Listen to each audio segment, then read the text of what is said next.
Hey guys, thanks for joining us for the June newsletter. We hope everyone is enjoying their summer so far. I don't know where you are, but I'm still waiting on those blistering hot days here in PA. A couple of things to mention. We were live streaming at the PMTA Truck Driving Championships this month, and it was a huge success.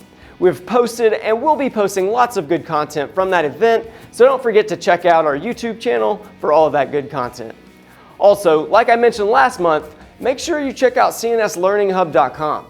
We have a ton of live and online training courses there.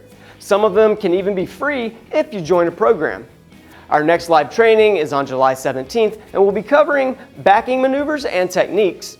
This is great for any driver or company who wants to get that little extra training for their drivers. We'll throw links to these in the description below, or you can click on the link above to get to that site. If you get registered now, we'll notify you of all new free and paid courses as soon as they go up.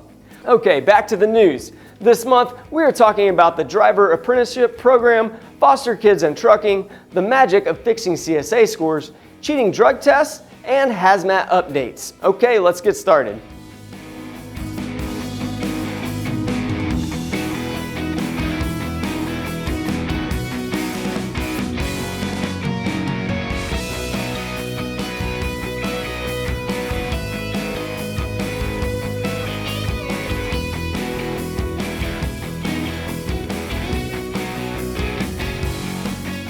What are the biggest issues in the transportation industry right now? Well, don't look at me, I don't know. I thought you did. Well, lucky for us, the American Transportation Research Institute is on top of it. They just released their top 5 research priorities for 2024. Those include trucking career pathways, nuclear verdicts, cargo theft, trucking bottlenecks, and the federal excise tax. Now, let's break each one of these down in a little more detail. And we can start with the most interesting one, trucking career pathways. Before we get going, don't forget that you can always fill out the form below, call, or email with any questions. One of our specialists will be happy to help.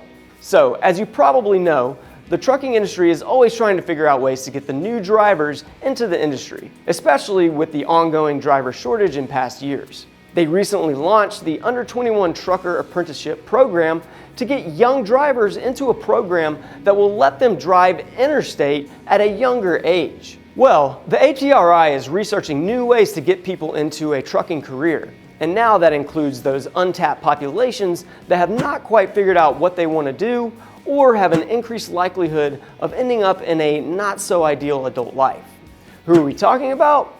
Well, this really could apply to a lot of groups, but the ATRI is specifically looking at young adults who are aging out of the foster care system. I know what you're thinking. That's messed up. You can't prey on foster kids. Haven't they been through enough? Well, you're right. They have had it hard, but getting them pointed in a better direction may be just what they need. There are around 25,000 kids aging out of the foster care system every year in the US. And when they do, research has shown that in the years immediately following their 18th or 21st birthday, there's a strong possibility that they will struggle with poverty. Ultimately, this happens because of the flawed foster care system, which usually leaves them on their own with almost no financial resources, limited education, training, and employment options. In turn, this can lead to trouble finding a job, money issues, and maybe even ending up homeless without the support many of us get from family and friends. With that said, I think it's a great thing. We need them and they need us, so why not help each other? It will be very interesting to see what kind of data the ATRI reports on this. Second, let's talk about nuclear verdicts. We have discussed this several times before, and you can listen to a full discussion on it in the video linked above. So, what is ATRI researching now? Well, the insurance impact of all those nuclear verdicts. As you may know, it is considered a nuclear verdict when the verdict is in favor of the plaintiff and exceeds $10 million. Well, the excess number of these types of verdicts has most likely led to an increase in insurance premiums. The 2020 ATRI study helps confirm these suspicions by showing how the size and frequency of these verdicts have impacted the trucking industry. Now they plan to analyze more recent data to determine several things, like if verdicts have changed since the initial study, the impact on motor carrier insurance premiums, contributing factors, and the impacts of lawsuit abuse reform legislation in recent years. The third focus for ATRI will be on cargo theft. Cargo theft is the highest that it's ever been. Their research will examine the scale and frequency of these often unreported crimes and will look at existing and emerging cargo theft tracing and prevention programs to identify any best practices. So what steps should truckers take as victims of theft? Well, from an insurance perspective, you just need to make sure you have the right coverage. Give us a call, email us, or fill out the form below, and one of our insurance specialists will let you know what coverages you actually need. Their fourth focus is going to be on the issue of bottlenecks, which, let's be honest, will probably never end. So here's a stat for you that you'll both love and hate. The average rush hour truck speed is 38.6 miles per hour, and that is down from 11% from the previous year. But Matt, they're driving slower. That's good, right? No, Matt, this is one of those numbers you want going up, not down. Oh, okay. Thanks, Matt. I mean, it's not good unless you enjoy creeping along in traffic, slamming on the brakes. Oh my God, it's speeding up. Slam on the gas. No, it's not. Slam on the brakes. Oh yes, it is. Speed up, slow down, speed up, slow down, speed up. Ah, crash. Boom, you're in a wreck. You know what I'm talking about. It sucks. So the evidence is there. Now we just have to get it fixed. Okay, and the last topic they are focusing on is a cost-benefit analysis of the federal excise tax. As of 2024, there's a 12% tax on the purchase of new heavy-duty trucks and trailers, which without a doubt discourages some carriers from investing in newer equipment. This newer equipment does have benefits like more safety features and cleaner engines that run more efficiently and improve emissions. So the ATRI will try to determine how much the tax actually impacts their purchasing decision and if they are aware of the benefits of buying new. If you have any questions or concerns, just give us a call, email us, or fill out the form below, and one of our DOT compliance specialists will help you out. If you have been following our blogs, videos, and podcasts here at CNS, you must have heard us ranting on and on about safety, audits, CSA scores, and how they affect your insurance, blah, blah, blah. Shut up, Matt. No, I will not, and I'll tell you why. As middlemen between the FMCSA and carriers, we get daily phone calls from trucking companies that are concerned about a violation that they got. Maybe they went through their new entrant audit, or they just had a roadside inspection and received a violation. Regardless, the question is always, can you remove it? Or it's affecting my CSA scores and my insurance rates are going up. Can you make them go back down? Well, unfortunately, once the damage is done, there's no magic wand to fix these types of issues. Typically, it is a longer process to remove violations if they can even be removed at all. The magic wand comes in when you are proactive with your safety instead of reactive. If you already have questions about insurance, compliance, or you just don't get CSA scores, that's okay. That's what we're here for. Just call, email, or fill out the form below, and one of our specialists will help you out. Also, if you want to go ahead and start being proactive now, be sure to check out all of our online training courses at cnslearninghub.com. They can be used as ongoing training for you and your employees or required remediation when you get violations. So, let's look at this from a couple of perspectives: fleets and owner-operators. There are tons of larger companies that have been running their fleets safely for decades. The issue is, as the FMCSA makes changes to the trucking industry rules and regulations, trucking companies need to be shifting with those changes. If owners are not staying up to date on the changes, then they are probably going to be too late in making the necessary adjustments to their business. This can lead to issues like audits, violations, fines, and more. For owner-operators, it's even harder. There really isn't a structured program that lays out all the rules and guidelines when they first start. They can literally apply for a DOT number and start driving the next day.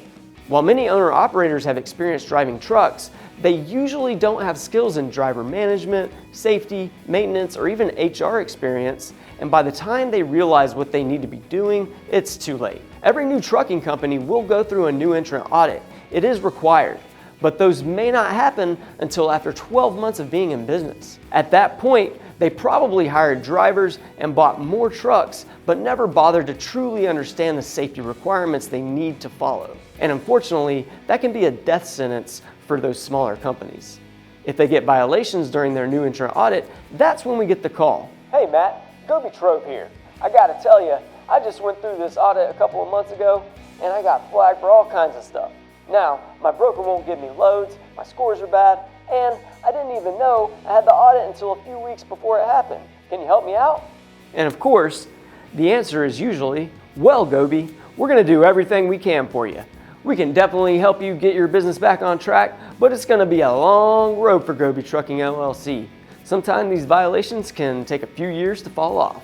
Sorry, Gobi. Well, not every conversation goes like that, but many do, and it gets my point across. This is the whole reason CNS Insurance works directly with compliance navigation specialists to offer DOT compliance programs. Even though our DOT compliance programs can help reverse your company's CSA scores, what we really want is for carriers to be in these programs from the get-go. So why doesn't every single carrier sign up for a program and be done with it?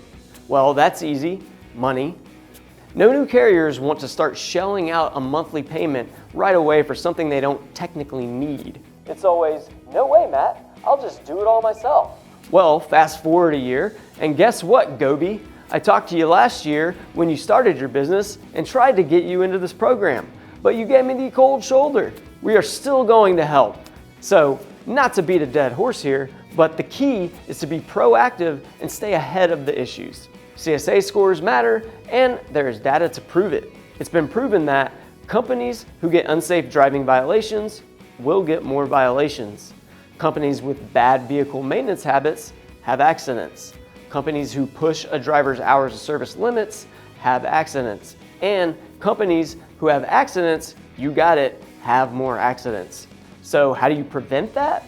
Well, like I said, be proactive, not reactive with your DOT compliance and safety management. There are lots of benefits here, and we will throw all of those on screen for you, but a lot of it comes down to organization, time, where you can focus your efforts, making things more efficient, saving money long term, and more. One of the most important things to mention here is that the FMCSA agrees with us, and we didn't even have to convince them. They're hoping to implement a new rule that would take a proactive approach of their own. It's called the New Entrant Safety Assurance Process and basically consists of a safety proficiency test before a carrier has their new entrant audit. This makes sure they're aware of and comply with federal safety regulations. And here at CNS, we agree. If you have questions about commercial truck insurance, CSA scores, new entrant audits, the new entrant rules, or something totally unrelated to this video, just give us a call or email us. Or you can just fill out the form below and one of our specialists will help you out. Do you remember when we were talking about a driver shortage a little while ago? You remember that? We had all that freight and nobody to haul it. You remember? Remember Chewbacca again? Oh, I love to remember Chewbacca. Well, one of the common theories was that many older drivers were aging out and we didn't have any new drivers coming in to drive interstate. To hopefully combat this issue, the old FMCSA put a program in place to get more young people in the driver's seat. More specifically, they were shooting for 18 to 20-year-olds or anyone under 21. The reason for this is because based on the current rules, anyone under 21 can only drive intrastate or within the state they live in. Once you hit 21, you can drive wherever you want. If you live in Pennsylvania, you can drive to Delaware, Maryland, Kentucky, North Carolina, South Carolina, Texas, North Dakota, South Dakota, heck, you could even drive to California. But who wants to go there, right? Anyways, under this nationwide pilot program, they have been attempting to create a pathway for young drivers to operate in interstate commerce, but they did implement some pretty rigorous safety and training restrictions initially. Well, there's a problem now. Of the 113 carriers that applied, only 34 have been accepted and only 36 drivers are currently enrolled. That would be great if they only want 40 people in the program, but they're shooting for 3,000. If you have questions at any time about this program or CDL training in general, give us a call, email us, or fill out the form below and we can help you out. So what the heck are they going to do about those numbers? Well, I'll tell you. They're going to remove a couple of restrictions that may be affecting their numbers a little. One, the FMCSA will no longer require participants to install or use inward-facing cameras. And two, motor carriers will not be required to obtain a registered apprenticeship number for the Department of Labor before participating. But if these two changes are sparking your curiosity and you are thinking to join the Safe Driver Apprenticeship program, you can find the application links in the blog article, which is linked in the description below. And if you already applied and were not accepted, it is pretty likely that the FMCSA is going to be reaching out to you. Okay, so just to recap, there are certain requirements for drivers and motor carriers to be accepted into the program. Drivers must have at least 400 hours of on-duty time and 240 hours of driving time. All hours would be completed in a CMV with automatic emergency braking and top speed limited to 65 miles per hour. All those hours must be accompanied by an experienced supervising driver, and the supervising driver must be at least 26 years old with at least 5 years of experience driving interstate and 2 years of incident-free driving. There are a few other minor stipulations, but you can check those out in the full article. As for motor carriers, they must complete an application and submit monthly data on the apprenticeship driver activity like miles traveled, duty hours, driving hours, and more. Any safety data like crashes, violations, or safety critical events, and any additional supporting information like onboard monitoring systems or previous accidents. Also, carriers would be required to notify the FMCSA within 24 hours of any apprentice-related incident like injuries, accidents, alcohol-related violations if they leave the program or stop working for the carrier. There are also 2 probationary periods they need to follow. One for 120 hours of on-duty time and another for 280 hours of on-duty time. During these probationary periods, the apprentice is just proving their knowledge in areas like operating in interstate or city traffic, speed and space management, backing maneuvers, pre- and post-trip inspections, and so much more. If you have any questions about the Safe Driver Apprenticeship Pilot Program or about getting your CDL, give us a call, email us, or fill out the form below, and one of our CDL instructors would be happy to help you. You hear us talking about drug testing all the time. Different types of testing like urine testing, saliva testing, hair testing. Well, now we're talking about cheating drug tests. What did you say? Whoa, whoa, whoa, whoa. Slow down there, Pistol Pete. We aren't teaching you to cheat on a drug test. Oh. We already know how y'all are doing that. Yeah, right. We're just teaching employers and collectors how to catch you. In 2023 alone, there was a 633% increase in attempts by U.S. employees to cheat drug tests. Wow, that's a huge increase. In 2022, the cheating number was at around 1,000, and in 2023, it jumped to 6,000. Who knows what 2024 will look like? Also, there was a 45% increase in invalid urine specimens in 2023, which assumes that a specimen was tampered with to hide drug use. You know, guys, you could just, not do drugs when you're gonna have a drug test, or even better, just don't do drugs at all. What do you think? Can you do that for me? No! Uh-oh, I think I'm upsetting Pistol Pete. Brr. As an employer, you need to stay on top of this issue. If you were hiring people like old Pete that are doing heroin in the bathroom, you aren't gonna have a very safe or productive work environment. We have trained so many company supervisors with a drug and alcohol reasonable suspicion training just so they know what to look for. We will throw a link to that online training above and in the description below, but you can also check it out at cnslearninghub.com to see all of our online DOT and OSHA training courses. Detecting these issues becomes even more important if you have employees in safety-sensitive positions, because now they're putting themselves and others in danger. Did you know that over 65% of all accidents on the job are related to misuse of drugs or alcohol? Also, did you know that Americans consume 60% of the world's production of illegal drugs? Impossible. Well, it's true, and it costs companies millions of dollars every year. Apparently, we Americans love our illegal drugs. So how is old Pistol Pete cheating? Well, he is trying one of 4 things. Heck, he may be trying all of them. Don't forget, if you have any questions about Pete or his methods, you can always contact us by email, phone, or fill out the form below. Now, those 4 methods include dilution, adulteration, substitution, and bribery. Dilution is when they are drinking excessive amounts of water to reduce the drug metabolites in their system. Adulteration is when they are adding something directly to the urine or consuming something that is ridding the body of toxins. Substitution is basically replacing the urine with something else or someone else's urine. Wow. You have to be pretty desperate to be handling someone else's pee. You're disgusting, Pete. There's nothing wrong with me. And of course, there's always bribery.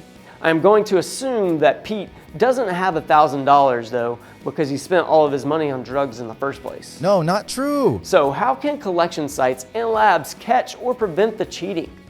Well, they can focus on a few things, like setting up the room by removing any elements they can use to tamper with the test, analyzing the collection process by looking for signs of nervousness or anxiety, analyzing the specimen by looking for different signs like lack of bubbles, observing the collection of the specimen, which in some cases is required, and testing the specimen for validity by measuring things like pH or creatinine.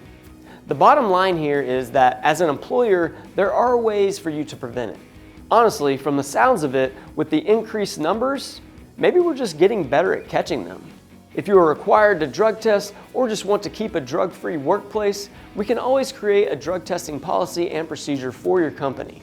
Just call, email, or fill out the form below, and our occupational healthcare specialist will be happy to help. The Department of Labor is updating the hazard communication standard this year. These hazardous chemical exposures are seriously dangerous to workers. Outside of blowing themselves up, they can have acute and chronic health problems as a result of exposure from external skin issues to respiratory issues if they were to inhale toxic fumes. Taking all the proper safety precautions and knowing what you're working with is very important, and to be honest, a fundamental element of sound chemical management practices. So what is the Department of Labor changing with the hazard communication? Well, there are 5 things specifically that they're focusing on. 1, adding classification categories for aerosols, desensitized explosives, and flammable gases. 2, updating hazard and precautionary statements for more clear and precise hazard information. 3, updating labeling requirements for small containers. 4, updating labeling requirements for packaged containers that are ready to ship. And number 5, allowing the withholding of concentration ranges of certain substances. If you have any questions or you're wondering how you will go about training employees on these changes, you can always give us a call, email us, or fill out the form below, and one of our occupational healthcare specialists will help you out. The purpose of this new rule is to help employers make informed decisions on storing, using, and disposing of chemicals safely to protect their employees. An added benefit to this rule is the projected savings of $30.7 million per year. Now, I'm not 100% sure where all those savings are coming from, but I would have to assume a lot of it is coming from less injuries and accidents. So who will this rule affect? The changes to the HCS don't necessarily change the overall list of affected industries.